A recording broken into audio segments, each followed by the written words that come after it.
Assalamualaikum warahmatullahi wabarakatuh.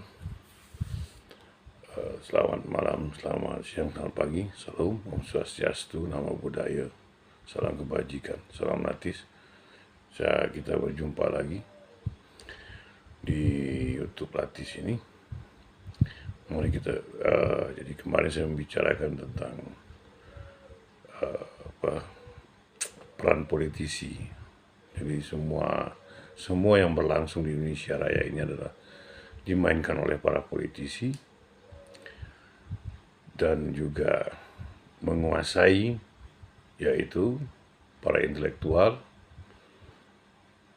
para mahasiswa, dan juga kalangan-kalangan tertentu dari kelompok-kelompok pemikir. Jadi politisi ini memiliki kemampuan-kemampuan seperti uang, dana yang sangat besar, dan juga mereka memiliki kekuatan mengerahkan massa, walaupun crowd sifatnya, tapi itu menghasilkan sesuatu yang baik, sangat bagus, dan juga menghasilkan pressure group. Nah, di sini kita bicara adalah kenapa para politisi diperkuat.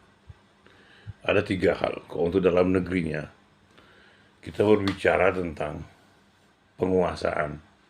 Jadi penguasaannya harus dilakukan agar orang-orang yang berkuasa dapat mempengaruhi berbagai kebijakan yang ada di dalam negara ini, khususnya elit. Jadi elit inilah yang bermain, dan ini membuat semua kebijakan hingga sesuai dengan apa yang diharapkan. Nah, ini pertama kali dalam sejarah Indonesia, pasca Soekarno ya, setelah Soeharto dan lain. Inilah pertama kalinya seorang presiden mau melakukan kemajuan bagi rakyatnya seperti pembangunan. Walaupun sifatnya pembangunan fisik, tapi ini telah menghasilkan sesuatu hal yang baru. Karena apa? Adanya sebuah kemajuan dalam pembangunan bangsa ini secara sangat signifikan. Bergunanya jalan tol, waktu yang sangat pendek, hingga banyak tercapainya waktu yang sangat cepat, dan jalan menjadi bagus kembali. Lalu pembuatan jalan kereta api cepat dari Jakarta ke Bandung, dan selanjutnya katanya mau ke Surabaya. Ini merupakan sebuah hal yang sangat signifikan bagi saya pribadi. Kenapa? Karena ini menghasilkan sesuatu hal yang sangat berarti bagi masyarakat banyak. Lalu dibuatnya LRT, MRT. Tapi fungsinya MRT, LRT ini pun masih bisa dipakai lah, karena banyaknya masyarakat kota yang menggunakan transportasi yang sangat cepat dan masif. Seperti karena ada banyak kemacetan di jalan-jalan kota, hingga dibuatlah LRT, MRT itu mengurangi waktu di jalan, seperti itu. Jadi fungsi-fungsi yang dulunya tidak terjadi, maka terjadi di zaman Jokowi ini. Di sisi yang lain juga ada satu hal yang harus kita bicarakan di sini, yaitu apa? Bahwa pemilihan kali ini merupakan pemilihan yang sangat-sangat banyaknya peranan patron klien yang sangat besar di sini.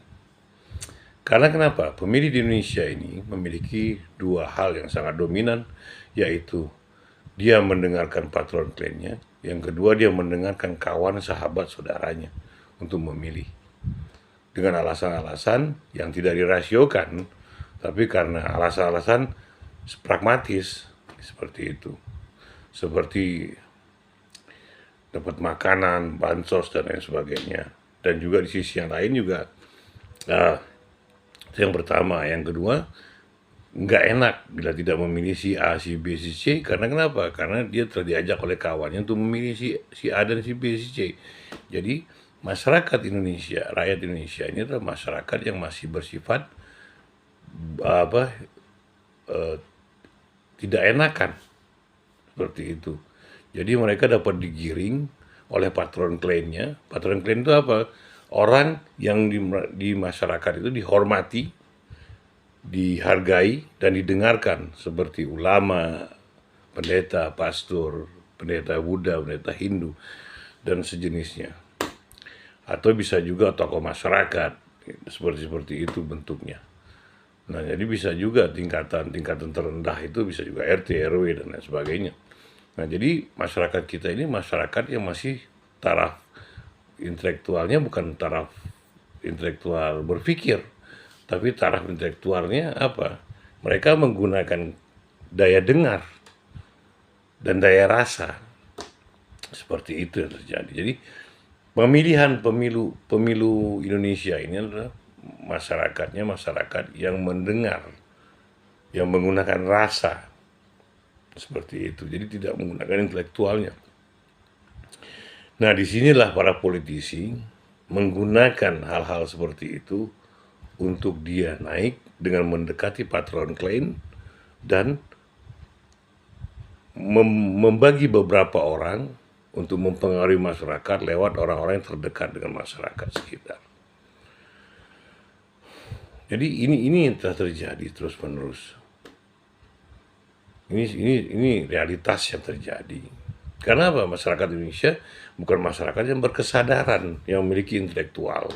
Karena kenapa? Karena di pendidikan tingkat dasar tidak pernah diajarkan membaca, berdiskusi, dialog, seperti itu. Dan sampai sekarang, walaupun tingkat SMP dan SMA sudah ada dialog, tapi bukan hal-hal yang mendasar yang didialogkan, tapi bersifat pribadi dan bersifatnya bukan mata pelajaran, tapi sifatnya itu apa? Eh, hal-hal yang bukan untuk berpikir, tapi hal-hal bagaimana jalan keluar, seperti itulah. Jadi seperti itu. Jadi masalah-masalah pribadi yang dominan. Jadi apa yang ada di sekeliling masyarakat, nah itulah yang mereka bicarakan. Jadi bagaimana memecahkannya. Nah itu pun sifatnya pragmatis, tidak bersifat logis, seperti itu. Masih dalam rasa dan masih merasa mendengar. Jadi tingkatan-tingkatan berpikir ini belum ada, belum mencakup dalam wilayah masyarakat Indonesia. Karena pemilihan kali ini tuh kebanyakan berdasarkan pemilihan rasa, pemilihan mendengar. Jadi bukan tingkatan intelektualnya yang dipakai, seperti itu. Bahkan ada kecenderungan dalam wawancara salah satu TV, yaitu Metro TV dengan KIN Institute atau apa, saya lupa namanya, Mbak Oki namanya. Dia mengatakan bahwa tingkatan pengaruh itu ada 5 hal, apa? Yang saya ingat 2 hal, yaitu apa? Pengaruh masyarakat, tokoh-tokoh masyarakat, dan bansos. Jadi seperti itu. Dan 3 kasihan. Karena udah 2 kali pemilihan, berapa kali pemilihan Prabowo gagal terus, akhirnya kasihan. Jadi merasa kasihan lah kalau memilih Jokowi. Itu dalam wawancara dengan Metro TV dengan KIN Institute, yaitu Mbak Oki namanya. Jadi ini realitas yang terjadi. Nah, jadi mendengar dan rasa itu sangat dominan dalam pemilu Indonesia. Jadi tidak pernah berrasio. Jadi apapun yang dikatakan oleh para calon-calon capres dan cawapresnya itu, mereka tidak melihat itunya, tapi melihat bagaimana ketika mereka tidak bisa bicara, tidak bisa menjawab, tidak bisa menjelaskan. Jadi seperti itu. Karena pertanyaan yang diajukan antar capres dan cawapres pun tidak memasuki dalam tingkatan logika yang mendasar. Seolah mereka memahami tingkat tinggi dengan bahasa Inggris, tapi mereka tidak melihat yang berkembang di masyarakat atas pemahaman apa yang mereka bicarakan. Jadi seperti itu yang terjadi. Jadi jangan berharap bahwa kita ini karena menurut penilaian logika bahwa presiden ini si A begini, si B begini berdasarkan atas apa, atas cara kerjanya, atas cara bicaranya, atas cara pertanyaannya, itu tidak masuk. Jadi debat itu pun hanya untuk memperlihatkan seolah-olah memiliki ilmu pengetahuan. Padahal capres dan cawapres ini masih agak minim dalam, maaf, ilmu pengetahuannya. Saya minta maaf seperti itu. Jadi yang mereka menggunakan adalah gimmick karena rasa. Jadi rasa itu bisa dilihat oleh masyarakat dan masyarakat pun bisa merasakan. Jadi seperti itu. Oh ini serius. Oh ini. Oh ini gini. Jadi mereka berpikir seperti itu. Jadi berpikir instan. Tidak berpikir kenapa ini terjadi, kenapa harus begini, apa yang terjadi selanjutnya. Kalau dia memimpin karena masanya begini dulunya, sekarang begini, apakah bisa dipercaya seperti itu? Tidak ada. Tapi bagi mereka adalah keriangan dalam pemilihan ini, seperti itu. Nah jadi dominannya masyarakat Indonesia itu dalam dominan mendengar dan rasa, belum logis. Kenapa itu terjadi? Karena para politisi tidak pernah membicarakan dalam kebijakan-kebijakan yang dibuat, itu tidak pernah memiliki unsur untuk pendidikan, mencerdaskan kehidupan bangsa, Undang-Undang Dasar 45 pembukaan. Tapi itu tidak pernah digerakkan. Tapi yang lebih digerakkan oleh para politisi itu pragmatisme. Pragmatisme. Jadi segala sesuatu itu yang terjadi itu bukan berdasarkan ilmu pengetahuan, tapi apa yang ada di masyarakat digunakan dan dipakai lalu buat isu menjatuhkan, seperti itu. Ini realitas masyarakat Indonesia. Jadi apapun yang dilakukan oleh masyarakat saat ini adalah masyarakat pendengar dan rasa. Jadi pemilihan kali ini adalah pemilihan rasa. Seperti itu. Inilah realitas bangsa ini. Kenapa dominan para politisi ya seperti itu? Karena politisi-politisi ini selalu menggunakan ketidakpemahaman masyarakat terhadap dinamika politik yang ada. Bagaimana masyarakat merasakan apa yang mereka lakukan? Ya itu tadi, mereka membuat isu, membuat hoak, lalu merasa dikasihani, merasa iba, lalu membagikan bantuan sosial. Jadi seolah bahwa para politisi ini memperhatikan masyarakat. Padahal ketika para politisi menggunakan bansos itu untuk memperlihatkan bahwa mereka ini memperhatikan tingkat hidup masyarakat. Seperti itu yang terjadi. Nah ini adalah realitas-realitas yang ada dalam pemilu kali ini. Jadi jangan berharap banyak dalam pemilu kali ini memilih calon presiden yang memang memiliki tingkat intelektual. Mahfud MD pun yang tingkat intelektualnya agak besar, tetap aja terperangkap dalam permainan politik praktisme. Dia tidak bisa mengeluarkan ilmunya dalam bentuk seperti itu. Karena apa? Dia terperdaya oleh gerak, mimik, gaya, dan segala hal yang membuat dia kesal. Ini seperti itu. Demikian juga Ganjar ini politisi murni. Prabowo politisi. Anies politisi, karena banyak bercerita bahwa dia si A memiliki kemampuan. Gaya intelektualnya pun dipaksakan, tapi tidak memenuhi ke tingkat dasar masyarakat.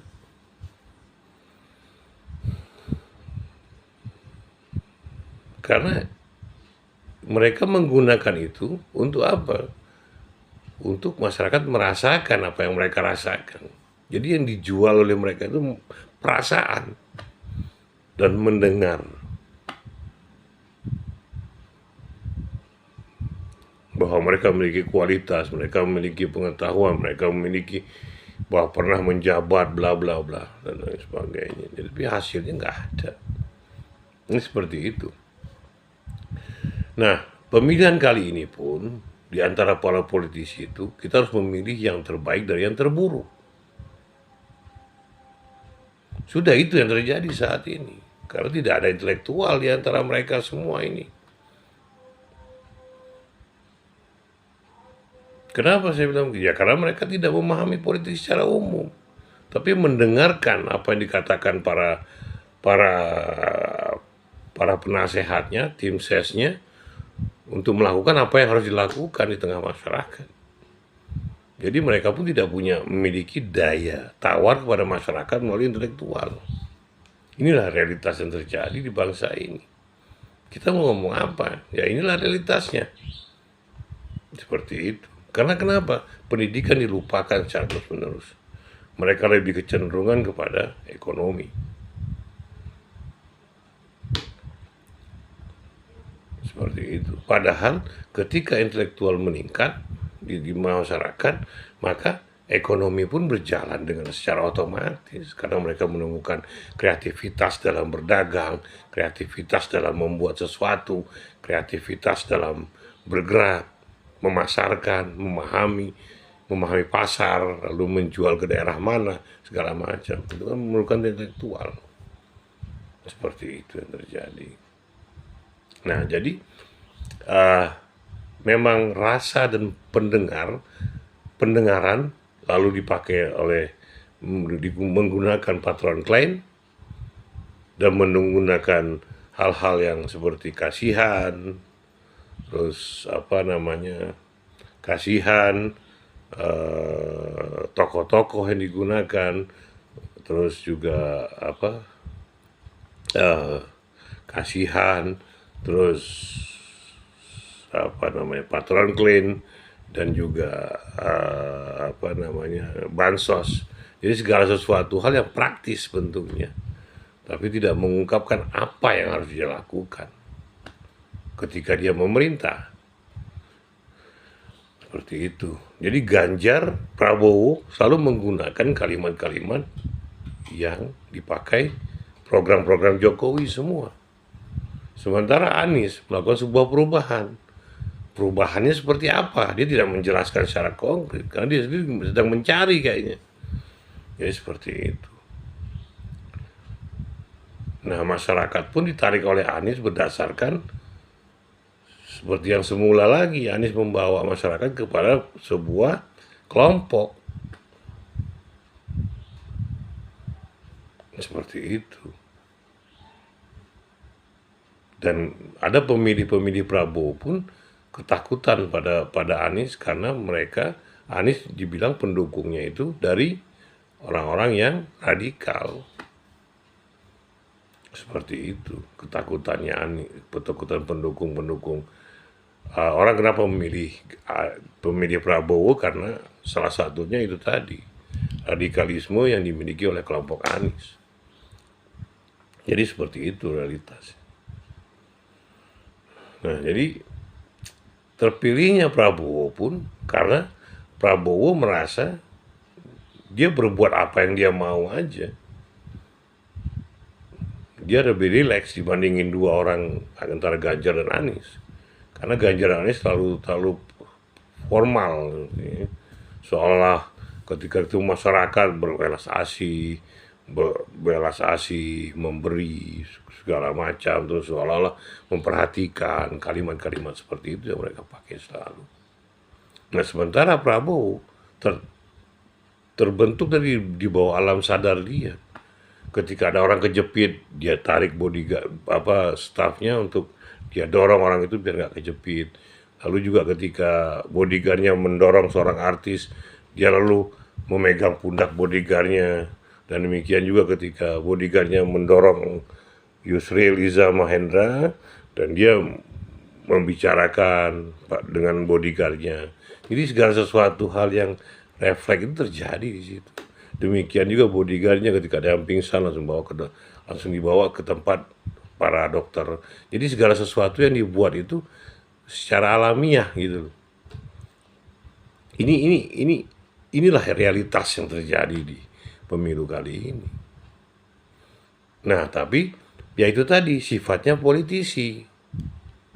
Politisi ini tidak pernah berpikir tentang bagaimana masyarakatnya, tapi yang dia pikir bagaimana dia dapat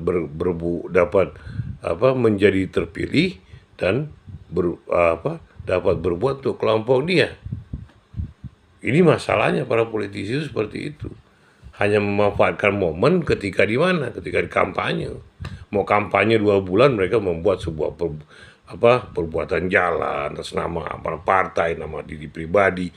Padahal anggaran yang mereka untuk pembuatan sebuah jalan itu dari anggaran APBD atau APBN. Jadi segala macam lah dibuat. Bansos itu pun ternyata dari APBN. Sri Mulyani pernah mengatakan bansos itu sampai 300 triliun untuk bansos saja. Seperti itu. Nah, jadi yang disentuh itu adalah segala sesuatu yang memang dibutuhkan oleh masyarakat. Tapi masalahnya adalah apa? Di saat itu. Tapi ketika di saat sesuatu yang dibutuhkan masyarakat nggak pernah dipedulikan. Tapi pas menjelang mendekati pemilu baru mereka bergerak ke masyarakat. Inilah tingkah pola para politisi. Seperti itu. Lalu juga para politisi selalu memasukkan dirinya ke dalam masyarakat itu melalui patron klien, melalui para tokoh-tokoh, lalu melalui tingkat RT, RW. Itu mereka masuk lewat situ. Lalu buat perjanjian dengan RT, RW, membangun jalan, membangun ini, membangun itu. Itu realitas yang terjadi, kawan-kawan semua. Menurut saya seperti itu. Nah, jadi para politisinya hanya berpikir tentang bagaimana dirinya terpilih dan bagaimana dia mengeluarkan sesuatu, tapi dari anggaran pemerintah, bukan dari duit dia sendiri. Seperti itu. Nah, jadi apa yang telah terjadi di masyarakat saat ini adalah berdasarkan rasa dan mendengar dalam memilih. Jadi bukan berdasarkan kekritisan masyarakat berdasarkan ilmu pengetahuan, tapi berdasarkan mendengar dan rasa. Itulah yang telah terjadi saat ini. Jadi pemilu saat ini adalah pemilu rasa dan mendengar. Yang mereka dikembangkan oleh para politisi melalui omongan dari patron klien yang mereka pegang. Jadi seperti itu. Nah, jadi jangan terlalu berharap banyak juga nanti ketika terpilihnya ini adanya sebuah konsep yang jelas dalam pembangunan, kecuali mereka memakai konsep pemerintahan yang lama, mereka lakukannya sekarang. Jadi seperti itu. Jadi bergantung pada pemerintahan lama. Sementara Anies tidak pernah memiliki konsep yang jelas. Apa ini maksudnya perubahan? Apa aja yang berubah? Kenapa harus berubah? Seperti itulah. Jadi hal seperti itu yang kadang-kadang kita jengah yang lihatnya kan. Ya, jadi di sisi lain pun para politisi tidak pernah mau berpikir tentang pendidikan. Karena ketakutan mereka bila rakyat dididik dengan jelas dan cerdas, mereka tidak akan pernah terpilih lagi. Karena apa? Mereka hanya membawa embel-embel basa-basi kalimat, bukan apa yang harus mereka lakukan. Jadi berkesadaran untuk membangun negara ini bukan berdasarkan rakyat butuhkan, tapi berdasarkan apa yang mereka butuhkan. Para politisi ini, jadi itulah yang terjadi, kawan-kawan. Jadi memang realitasnya seperti itu saat ini. Jadi rasa dan mendengar terlalu kuat, dan juga tidak membasuh kepala dalam cara berpikir. Jadi ini akan terus berulang. Dan ini pun akan mengatakan si A curang, si B curang. Yang menang akan mengatakan saya menang. Yang kalah mengatakan dia curang. Jadi begitulah yang telah terjadi, kawan-kawan semua. Marilah kita amati bersama hal-hal berikutnya. Terima kasih atas perhatiannya. Assalamualaikum warahmatullahi wabarakatuh. Salam. Om Salam, selamat pagi, selamat siang, selamat malam. Swastiastu, Namo Buddhaya. Salam kebajikan, salam gratis. Terima kasih atas perhatiannya. Tolong like, share, dan komennya. Terima kasih. Assalamualaikum.